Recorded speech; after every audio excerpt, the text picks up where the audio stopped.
Welcome to Moe's! If you've never tried the stacks at Moe's, it's like a roller coaster.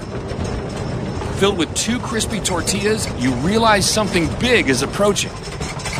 And that moment hits when all-natural chicken is added along with Moe's famous queso, fresh veggies, and all-natural shredded cheese. At which point, it's all folded and grilled crispy, flipping your world upside down. So hurry into Moe's Southwest Grill today for the stacks and enjoy the ride of a lifetime.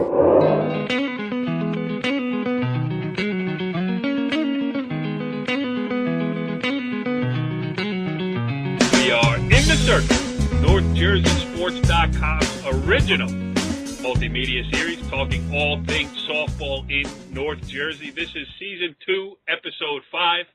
I am Corey Doviak, and I'm not in a great mood coming off a rough outing here. The Northvale 5th and 6th grade girls softball team, recreation style, tough 8-6 loss to Old Tappan tonight. So, Og, you as a guy who has lost your fair share of big games in your career, how do I get through this, pal? There's probably a nice cold drink. A lot of wisdom out of Augie tonight. A lot of wisdom. Is that the way you did it for all those years, Og? I mean, Yeah, you did win yeah. 3 straight Bergen County That's championships, why so I gained. That's why I gained about 30 pounds over my years of coaching. Richie B, you've never lost a big game in your life, so I wouldn't even go Because for I've been the reason that a lot of big games have been lost. Trivia fact here on NorthJerseySports.com, Richie Ballgame holds the distinction of the most, what was it, Richie B, most red cards in the history of what?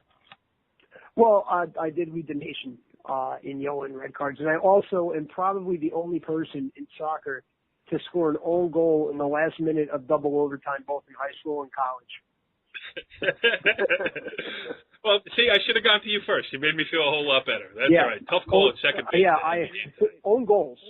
2 own goals in the last minute of double overtime. Both are actually in the last 20 seconds of double overtime. Own goals. Oh, all right, good. So now I'm in a good mood here, and it's a good Now thing, I'm too, because not. we got a lot of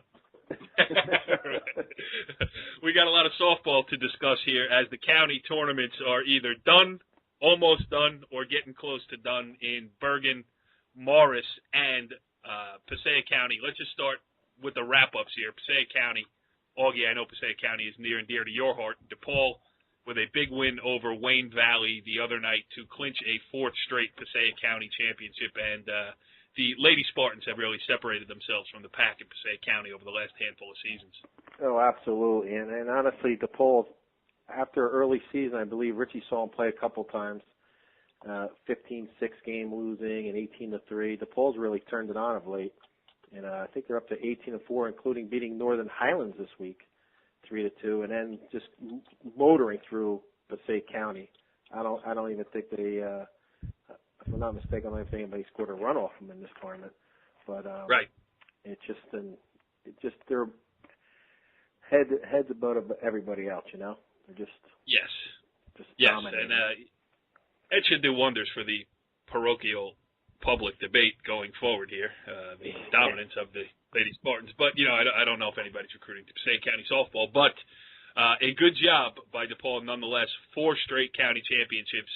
Listen, it's not easy to do, and they have done it. And now, Augie, talk about games you love and teams you love. Thursday night, Butler versus Jefferson for all the marbles in Morris County. Yes, Butler squeaked out a 1-0. That was a revenge win over Morris Knowles in the semifinal. But they're going to face a tough Jefferson team Thursday night in Rockaway. Jefferson did play IJ pretty well, so it should be a good matchup Thursday night. Butler continuing still with only 1 loss and ranked number 1 in my poll. Yes. So who are you picking there? I am definitely picking the Bulldogs. I can't go against this girl Spellman. She is the good, only but game that Butler lost was the one game that NorthJerseySports.com was in attendance, by the way. Yeah. Exactly. I'm going with the upset in honor of Wheezy Jefferson, one of my favorite characters in television history. You're dating yourself a little bit, Richie B. I thought he was I like the George Jefferson walk, too. That was also awesome. I thought he was going to go back to Thomas Jefferson, his favorite president. Yeah. Butler. Well, all right. So that's Butler versus Jefferson Thursday night for the Morris County Championship. We're going to talk a lot about the Bergen County Tournament tonight because we will have Paramus head coach Brian Hay is going to join us shortly here on the show. We're going to have Augie's updated and revamped top 20 rankings here, and we're going to make some predictions. But, you know, for all the talk that we've had over the last few weeks here, talking about how wide open this Bergen County tournament was, all of a sudden you look down, and of the 8 teams left by the seeds, it's 7 of the top 8. So not as wild as we thought. The lone interloper there into the quarterfinal round is Paramus, the number 20 seed. I don't want to talk about them yet because I will actually get deeper into it with Brian Hay. But Richie B., we're going to break it up on Sunday. We're going to do 2 games apiece. Which game out of this Bergen County Final 8 are you most looking forward to?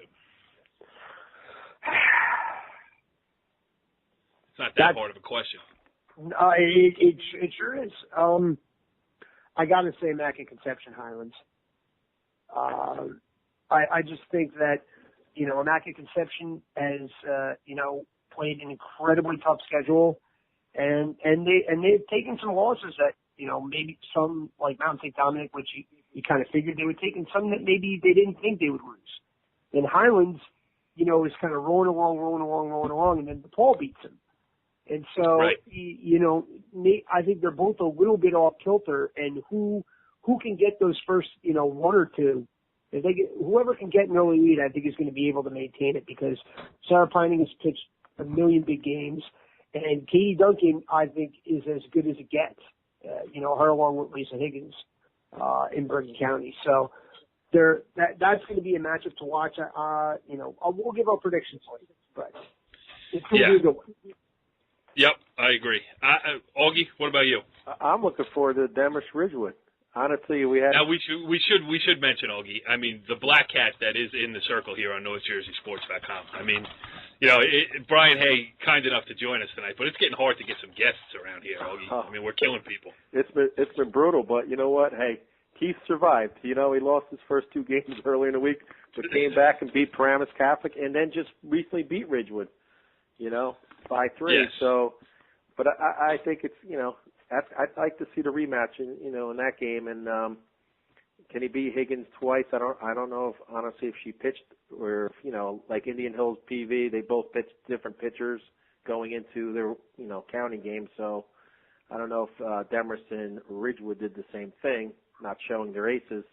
But that's a game I like to see. You know, Demorest can hit the ball. And can they hit Higgins is the question.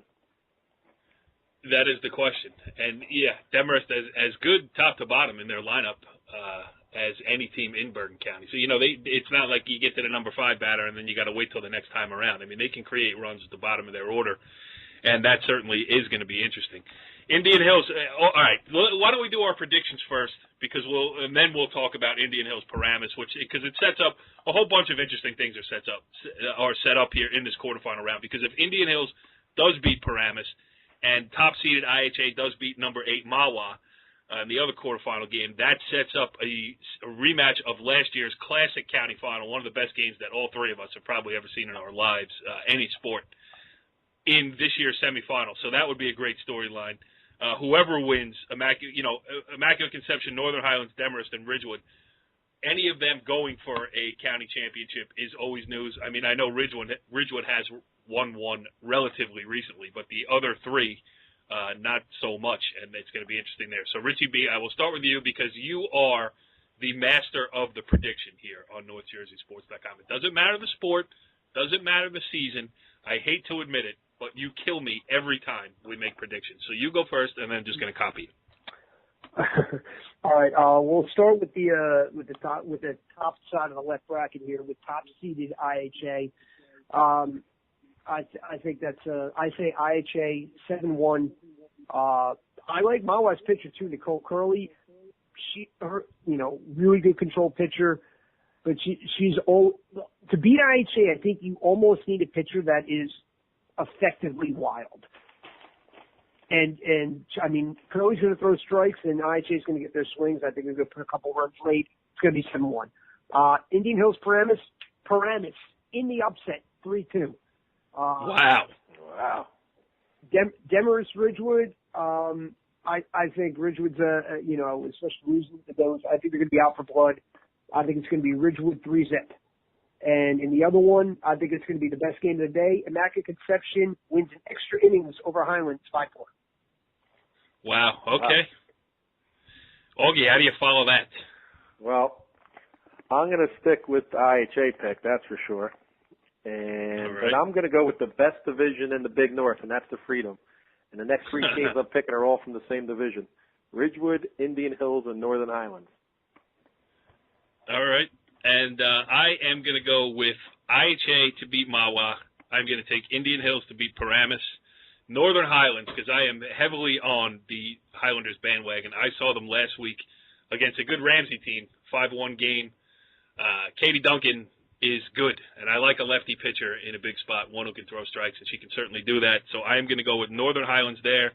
And because I'm doing the senior awards for the Fighting Norse women over there in Demarest, I'm going to pick the upset there as well. So that leaves me with Indian Hills, IHA. Oh, did you guys pick the next round? We're just picking this round. All right, so I am going with IHA, Indian Hills, Northern Highlands, and Northern Valley Demarest. So, all right, well, it is our pleasure to welcome in here on the Moe's Southwest Grill Hotline the head coach of one of the hottest teams in Bergen County.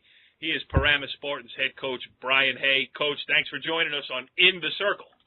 Thanks, guys, for having me. I really appreciate it. Well, you've opened a lot of eyes here with your run. I'll set it up. Augie and I saw you down in the Haas tournament down in Saddlebrook, and we were talking through the fence on third base, and innings were going by, and you weren't scraping together any runs, and you just said that's the problem. You're playing good defense, pitching well enough. You just couldn't put any runs across. What's made the difference here lately that it's 10 runs against a good Old Tappan team in the Bergen County round of 16? Where's why now? I think the kids are just coming into their own right now. We have a good mix of some older girls that have, only Chelsea Sedekezi has gone this far on any of the teams in the last 4 years. But, I think there's a good mix of the older kids and then that blend of that youth that, don't know any better. And they're just, coming into their own right now. And, we've hit a hot spot right now, and hopefully we can continue that. Yeah, absolutely. I mean, we've been talking all season how crazy this Bergen County tournament was going to be because we thought there was so much parity, and there is. But as it turns out, it's 7 of the top 8 seeds plus a number 20 in Paramus. So you guys are kind of the interloper in this late round. I'm sure that makes you happy. Yeah, absolutely. Listen, I mean, we were struggling to get into the tournament. We're happy that they allowed the under 500 teams to take part in it this year because at the time we were 9-10. But my argument, was and still is that, we play in one of the toughest leagues in Jersey. And, of my 9 losses at that time, 8 came at the hands of, teams that were ranked in the top 10, in the Bergen County as well as the Bergen County Tournament. Yeah. So I just think that, when you're playing the top competition that we're playing constantly, at some point it's got to click in for these kids and, they've got to realize, hey, listen, this is the level that we've got to play at. And I think that's what they're doing right now, these girls. Go ahead, Augie. You've had many head-to-head battles with Coach Hay over there. Well, the one thing I did notice about Coach Hay, he must be getting older and calmer. Because I watched him, and there's not much whining going on. Maybe the expectations weren't as high this year, so there wasn't as much pressure on him. So his whining was cut down. But no, let's talk about. Absolutely. I mean, honestly, I love your 2 sophomores. You got a third baseman, Jesse Joy, and I think your catcher, Alex. Was it Ehrenberg? Yeah, Ehrenberg. Let's talk about those 2 and how they picked up their game for you down this stretch. Yeah, listen, I mean, Jessie Joy, is a 2-year starter. She started last year as a freshman. She came in and filled one of our biggest needs at third base. And, last year was a growing process for her. She struggled a little bit at the plate, struggled a little bit defensively, but, it was a kid that came in that, never played high school ball before and did an admirable job. We did a couple things with her batting stance, probably halfway through the year. And I think it's just worked for her, and she's hitting the ball well. And defensively, she's probably one of the best defensive third basemen, around, and that's as a sophomore. And Alex Ehrenberg, another kid who started last year as a freshman. This is my 24th year of coaching at Paramus High School, 11 as an assistant, 13 as a head. And, we've had some real good catchers in those 24 years. And I got to be honest with you, she's right there at the top with some of the best that we've had. And she's only a sophomore. I mean, she does, a phenomenal job behind the plate, blocking balls, throwing kids out, calming the pitchers down. I mean, we have a sophomore pitcher and a freshman pitcher. She's really coming into her own this year, and she's becoming a leader. And, as a catcher, that's what you need to be, and she's doing that for us right now. Plus, she's, getting the ball well right now, and she's leading our team with, 23 RBIs. So we're happy with her production. Yeah, like you said earlier, that's the level you play at. She's catching up to that level, slowing down for her a little bit. Yes, absolutely. I'd imagine. Go ahead, Richie B. Talk about, the game against Old Tappan. I mean, Old Tappan's not a team that lets up a whole lot of runs. You've been a team this year that is talented but haven't really, gotten the bats together. What clicked in that game, and at what point in the game did you know this is the team that I expected to see? You know what, Rich? I think it started actually in our Paramus Catholic game. We went in there with a plan. We had scouted them. We kind of knew what she was going to throw at us. And the girls went in and they kind of listened finally. And they took what we told them, and they executed on it. And we put up a big win there, which, obviously nobody expected us to do. And it carried over, I think, to the next weekend. And, we put up the 2 early runs on them, and we were feeling good about ourselves.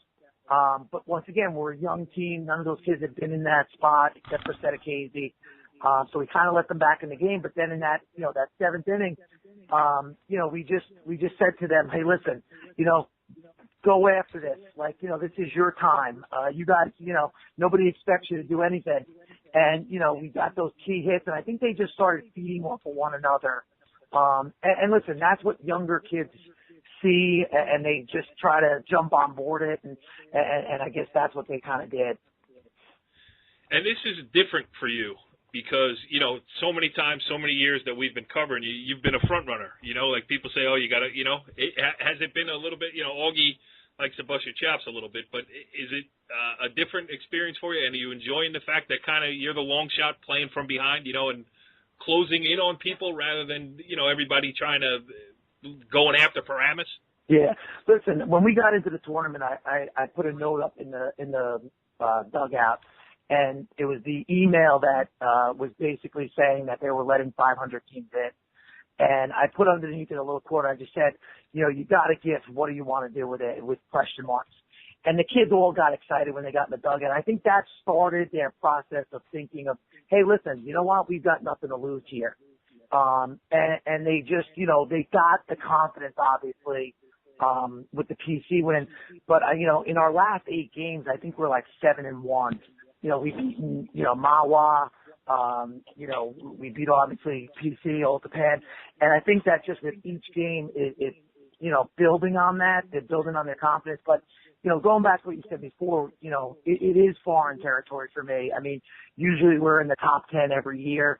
We knew going into the season that we were going to be young, with some experienced kids. We knew that we were going to struggle a little bit. But it's, I don't know if there's any, records or anything like that of the last time a 20 seed or a 20 plus seed has gotten this far. But, I just think that the kids are working hard right now and they deserve everything they get. From here on out, everything's gravy for us. It's just a bonus. Oh, you got another one? Yeah, how about you saying that I bust him? This is the guy who put me into retirement. My last game was against Paramus. Lost 1-0. I think the girl threw a no-hitter. Now that's time to retire. Was I there to cover it? I believe I was. Yeah. So how much busting can I do? Like, now I'm home. Now I'm home doing this. And did you notice how Brian took like the high road too? Because that was in his mind the whole time. I know. He's going to say I won and I beat the guy. No hit him in his last game as a high school coach. Right, honestly, the scary part is if we coach together, I don't think any umpire would want to do our games. Without a doubt. Between me at first and him at third, they would have been like, oh my God. Yeah, I mean, Coach Hayes, assistant coach right now, is perfect for him. Absolutely. Well, of course, you know? Brian doesn't have to get his hands dirty either. Yeah, exactly. Yeah, I mean, listen, just to touch on that, Mark Gregory, he's been with me from the beginning. He's great. And he's the calm, to the storm. And then we have the volunteer, Kelly Thompson, who played for us on our 2003 Bergen County Championship team, my first year coaching there. And she's unbelievable with the kids. They love her, and they love both of them. So, my excitement, I guess, is equaled out by the two of them, and they kind of keep that balance going for us, which is great. I think Augie called it whining. You called it excitement. I'm trying not to whine. You know what they used to call us? They used to call me and Leslie fire and ice. Exactly. She had to throw ice on the fire just to put me out. Exactly. Richie B, you got another one? Nope. All right. I want to end with this. I want to lean on Coach Brian A. As he mentioned, 24 years, 13 as a head coach of one of the preeminent programs in Bergen County. Now, Coach, tonight, picture the situation here. 5th and 6th grade recreation softball, Northvale against Old Tappan. I'm in the first base coach's box. We're down 2. My daughter hits one well over second base. All right, the girl at first base didn't get a great jump on it. Made a terrible call at second base. Ended the game with our number 4 hitter coming up. I mean, how am I, a guy who never has to deal with this stuff? I just go talk to the losing coach or winning coach. I get in the car and go home. Now, this is eating at me. What do you do? Augie suggested drinking heavily. I've never gone to that route. It's funny. The day, what was it? The day I saw you guys actually at that Ramsey game. It was my daughter's 10th birthday, and we played miserable that day, and we just like you said, we couldn't score runs. I don't even know if we had a runner at third base at that point. We took you were talking to us in the third base coaches. Nothing else to do. Yeah, exactly. I had nothing else to do. And, we took my daughter that afternoon after the game into the city to see the Rockettes on that spring spectacular. She loves dancing and whatnot. And, I joked around with the kids the next day, and I said to them, here I am. It's my daughter's 10th birthday. I said, and I'm sitting in Radio City Music Hall, and I'm thinking about you guys, and I'm getting more pissed off, as we go on in the show. I said, and I should be enjoying my 10-year-old's birthday. But, listen, it just comes with, I guess aging, I guess. You just kind of, let those losses kind of, I guess, let them lessen the effect on you as a coach. Well, let me just say 2 things. 1, you just called me old, which I appreciate. And 2, you did nothing to allay my queasy stomach about the loss to Old Tappan. Northville fans, big rivalry, all right? It's like you losing a Paramus Catholic. You don't like it. Cora, I can't believe that. I can't believe that answer. He's probably pissed off about a game that played 10 years ago, for crying out loud. I have my list of top 10 losses all time. So yeah, and they still linger. Yeah, great stuff. Brian Hay doing a great job with this Paramus team. Number 20 seed into the Bergen County quarterfinals, going to play Indian Hills this weekend. And as you say, everything's gravy from here because you opened a lot of eyes, and it's great. I'm sure it's a lot of fun, and it's showing up in that dugout every day when the kids are on this kind of roll here and feeling the confidence that they can continue to move forward in this tournament. So, and I mentioned early, I wanted to wait until we were letting you off the line to just let you know that we have been the black cat here in the circle all season long. We had Melissa Landeck on early. We had Darren White on early. We had Keith Johnson on early. I believe he was in the midst of a 15-game winning streak and went on to lose his next 2. So we hope that you are the guy. We had Anthony. Right. We had Anthony on. He went out and lost his next game, too. So we are hoping that you are the guy that can snap the jinx, and maybe next week we'll have a little bit easier time getting guests. But we certainly appreciate your bravery, and we'll see you this weekend. We're wishing you the best of luck. Thanks, guys. Always appreciate the time with you guys. All right, good stuff there with Paramus head coach Brian Hay. And Augie, I noticed you did not reiterate your stance from earlier in the show when you were making your picks. I mean, you did pick Paramus to get hammered, I believe, and then you showed no spine. You didn't even bring it up. What happened? First of all, I did not pick him to get hammered. I think you said 33-0. Yeah, something like that. Yeah. No, I just said roll in a lot of cheese and crackers for all the whining that's going to be going on. That's all. that's Ryan, not hey, worse. it's a good mood. I mean, it is nice to see. It does sound like he's enjoying this run with this team. Look, every team is different. Sometimes you go in with high expectations and you're disappointed. Sometimes, I don't know if he didn't have high expectations for this team, but to see a young group come together and, scrape into the Bergen County Tournament, as he mentioned, they lifted the 500 rule. He got in, and he's made the most of the opportunity. And that's what sports are all about. You get a chance, it's what you do with it. And that leads us into our favorite segment here on In the Circle on NorthJerseySports.com. It's Mark Aug putting together a top 20 that has been anything but easy to do this year. And if you look up at your computer screen, down at your phone, or however you consume the brilliance that is In the Circle, if you look right now, that was the snap of my finger, meaning that the top 20 for this week with games up to and including May 10th. So anything that happened in the last couple of days doesn't count, but up until May 10th, Augie, this is your new one, and I noticed there has been no change at the top. You're sticking with the Butler Bulldogs, and you ain't making any apologies. Absolutely not. Until they go down, they'll stay there. They beat IHA head-to-head. It's coming down to head-to-head now. Yeah, and I noticed that number 3, Northern Highlands, for you, played as well as any team in Bergen County. And we said it when the tournament was seeded. We thought Northern Highlands was maybe a little bit underseeded at number 6. And our picks from earlier in the show show the disparity, too, that Immaculate Conception Northern Highlands game, we're split on it. So, Richie B., what do you think about Highlands in the 3 spot, and any other thoughts you might have about this new top 20? Richie? Hello? What happened? They fall asleep? Of course, I think it's just me and you. We might have lost Richie B. We might have hung up with Brian A. All right, let's you know what? Let's keep this show going. Yeah, who needs Richie B?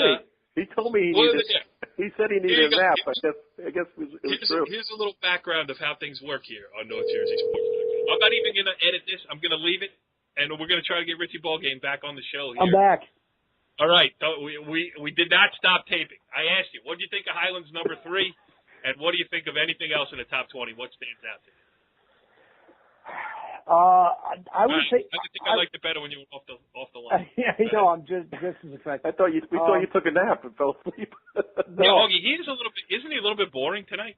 I know. What's going on? Listen, I can't carry you guys every time. I can't bring the party to the party every time. You know what it is, Corey? You know what it is? Because it's the summer weather coming out in the spring. Richie's like, you know what? I think the season's over. It's summertime. Absolutely, the season's over. The season's just getting started. Come on, Richie B is right. the guy with the most from coast to coast. Come on. You know what jumps out at me? DePaul making a sharp rise. Where were they last week? I think they were 11. Up to number 8. Yeah. But I mean, listen, big wins. They're really roll. playing well. They're right in the mix. Amanda Ayala is as good as any player in North Jersey, and Ronnie Vergara has been smoking the ball pretty much all year. I mean, they're going to put up runs no matter who they play. And even though IHA handled them the first time around on the opening weekend of the season, I think they're going to see each other again in the non-public A North Final, and I think that's going to be a heck of a game and an exciting one, like an 8-7, 8-6 type of game. A couple of things that stand out to me, and you won't notice it by looking at your screen in the top 20, is that in the original, Augie still can't spell Demarest right. I make that change every week. Is it? That's number 1. They are number 7 at 20 and 4. Another thing that stands out to me is that Old Tappan is going the other way. And listen, I said it at the time that the injury to Alexis Smedberg was going to really hinder them because it hurts them both in the lineup and in center field, and you need your defense up the spine. But and you can't put it all on one player; it's the next player up or whatever. But that was a key injury in Old Tappan's season. And the other thing that I noticed is that Augie put Paramus in this week. We had Brian Hay on. Augie, did you do that on purpose because you were afraid of him? No, I think they're one of the hottest teams around. They've won 7 out of 8, and they're playing really well. So I think he deserved it. And another team that I put in that's been playing really well now, and you got to watch out for states, is a Group 2 team, usually a power, Pequannock. Yeah, and 13 and 9 now. And if Mook's listening out there, unfortunately he is on the fence again. I was ready we'll to have you on sneak next him in. week. Yeah. He was ready to get in, but then he lost to Bergenfield. So like, you can't lose to Bergenfield. Yeah, I was like, I can't put you in there. Is there any coincidence that you put him as the first team on the fence? I mean, because I actually thought about him this week. I was thinking we might have him as a guest because if he was a guest, at least I get him close. I'll tell you who's a surprise that's not in. West Milford. Just coming off a 2-0 shutout, 2-0 no hitter by Paige Masiello over Lakeland, who you got in at number 13. All of you, what gives? Yeah. Oh, boom, calling people out. You hear that? Augie's backpedaling. I'm like, I'm backpedaling because I got to look up, I probably don't have the facts right in front of me, but I think they had a bad loss this week. I just told you the facts. You just told me a fact that they won one game this week. It was a no-hitter. Let's get to the whole fact and let's find out the whole week. Keep going. I love a good fight. If you there's want to no well, fight. he's up against the ropes. He's waiting for the bell, hoping the round ends. Right now. Richie B's throwing haymakers, shots to the body. Yeah, that's because he had a nap in between rounds. He had a nap in between rounds. Listen, I'm like, I think, you know what he probably did? You got to dance around a little bit. You got to pace yourself. It's a long season. Core, he went to the refrigerator to get something to eat. He's like, I'll just hang up, get a quick bite, and then I'll come back. He secretly texted me to insert a commercial. So this fight is brought to you by the Bergen County Education Association. Bergen County Education works because the BCEA works with you. How about that, Richie B? A chance for Augie to catch his breath. The team, right on NorthJerseySports.com. Yes. All right, before this devolves any further, we will leave it here. We're going to have a lot to talk about next week. Hopefully we can get the guests to do it justice if people will still join us here. We would especially like to thank Brian Hay for going against bucking the trend and saying, hey, I'll pick up the phone. I'll come on there, and then he's going to go out, and we'll see what he can do this weekend. So Bergen County Tournament, quarterfinals coming up on Sunday. You got the Morris County Final coming up on Thursday night. We will keep our eye on all of it. There will be plenty of coverage here on NorthJerseySports.com. And Richie B, would you like to say something in closing? Follow the leader.